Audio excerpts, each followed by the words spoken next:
Hello everyone. Today we are going to start chapter number 2.5 or company organization. We are going to start company organization, starting with the meaning. What is a company?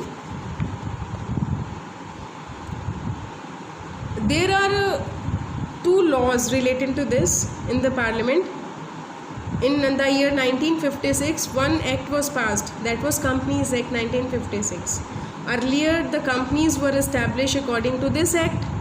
They were registered under this act. But now, recently, in the year 2013, again this act is revised.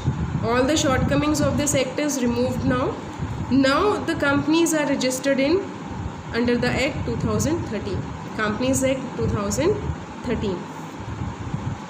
Company is an artificial person created by law having a separate entity with perpetual succession and a common seat.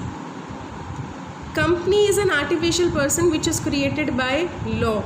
Under the act we are going to make the company. Company is an artificial person created by law having separate entity with a perpetual succession and a common seat.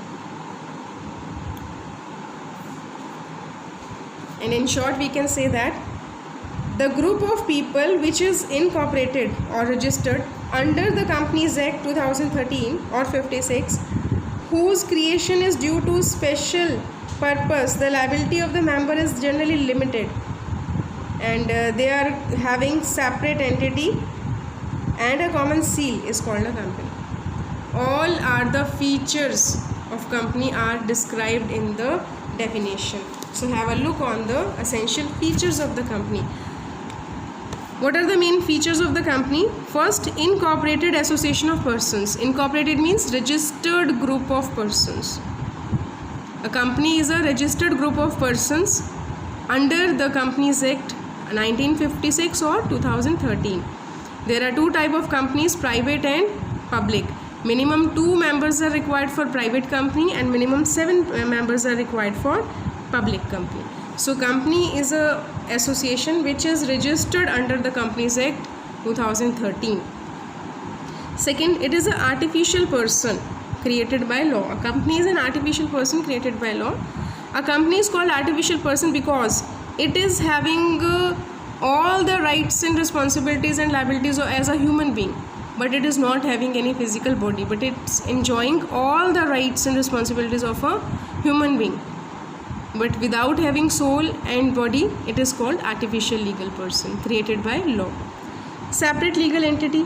The existence of a company is separated from its members. Members may come, members may go, but the company goes on forever because they are enjoying a separate legal entity. Company can purchase furniture or assets in its own name. It can take loan in its own name. So it is having a separate entity from its members. Next is perpetual succession. The life of a company is comparatively more stable than all other forms of business organization. Because in sole proprietorship, if something happens to sole proprietor, business will be closed. In partnership, if something happens to one of the partner, partnership will be changed. But in company, members may come, members may go, but the company goes on forever. Because if one person wants to sell the share, he can sell it to anyone else. And then he want to sell, he can sell to anyone else. So the company goes on forever because shareholders have no right to participate in management. They just have to submit the money, they just invest their money, but they don't have any participation in the management. So this is perpetual succession, means the company will go on forever. Either member may come or member may go. Then limited liability. What is limited liability? It is a very important point. Limited liability means whatever a shareholder has invested in the company, only that amount, that capital is at the risk. If there will be any loss, that amount will be at the risk only. Limited liability means only that amount is at the risk. Whatever they have invested, that will be gone. And their personal assets are safe.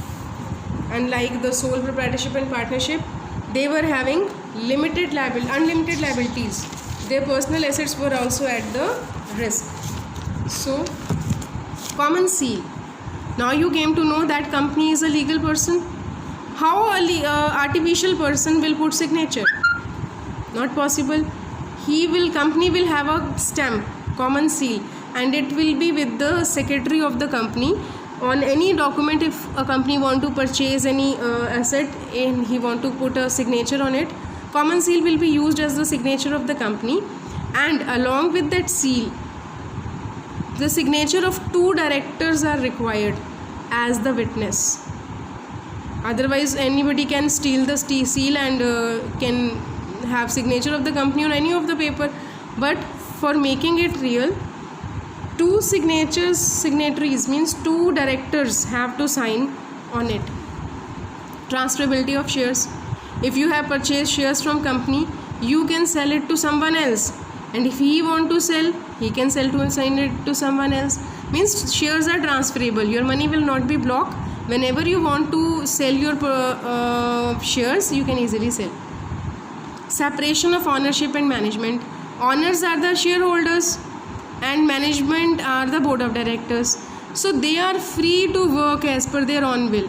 Owners, shareholders have no right to participate in the management, and management can work according to their own wish. Risk bearing. In company, a lot of risk is divided among the members. Since there are lot of members in the company, lot of shareholders, the whole risk will be divided. It will not be taken by 1 or 2 person. It will be divided among a lot of people. So what are the advantages of a company? Why we are having a company? What are the advantages of a company? This is called evaluation of a company. In evaluation, we have to consider both merits and limitations.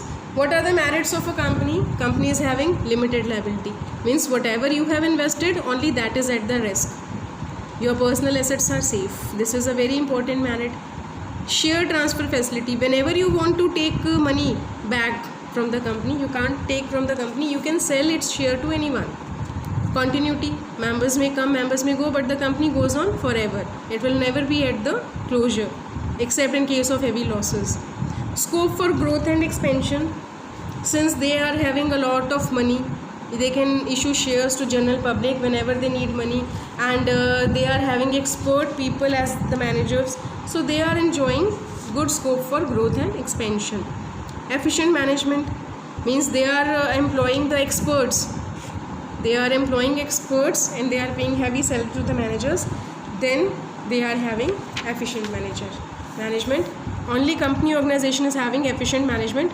Otherwise, in sole proprietorship, you can't take anyone's help, and in partnership also. So in company, you can employ the maximum experts as the managers. So what are the limitations of company organization? Difficulty in formation.